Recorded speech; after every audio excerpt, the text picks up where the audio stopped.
और अब कुछ खबरें खेल के मैदान से। वेस्ट इंडीज से ताल्लुक रखने वाली जारिह मसाज ऑलराउंडर कैरोन पोलार्ड ने T20 क्रिकेट में नई तारीख रकम कर दी। गुज़श्ता रोज अमेरिका में जारी मेजर लीग MLC के दौरान MI न्यूयॉर्क की नुमाइंदगी करके वेस्ट इंडीज बैटर कैरोन पोलार्ड ने 700 T20 मैचेस खेलने का मुनफरिद रिकॉर्ड अपने नाम कर लिया। जारिह मसाज वेस्ट इंडीज बैटर 700 T20 मुकाबले खेलने वाले दुनिया के पहले क्रिकेटर बन गए हैं।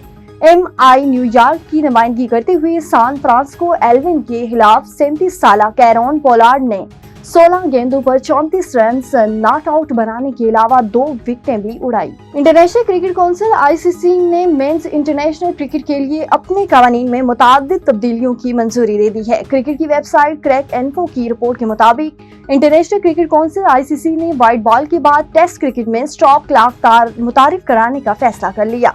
जानबूझकर गेंद पर थूक के इस्तेमाल के बाद गेंद तब्दील नहीं होगी।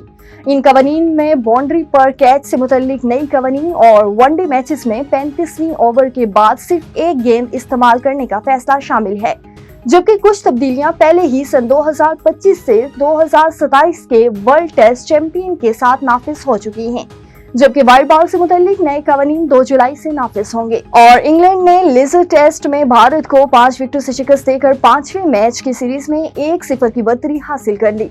भारत और इंग्लैंड की टीमें पहले टेस्ट मैच में लेजर में मद्दे मुकाबिल थी, जहां मेहमान टीम की जानिब से मेजबान टीम को जीत के लिए 371 रन का हदफ दिया गया। इंग्लैंड ने मतलूबा हदफ 5 विकेटों के नुकसान पर हासिल करके सीरीज में 1-0 की बढ़तरी हासिल की।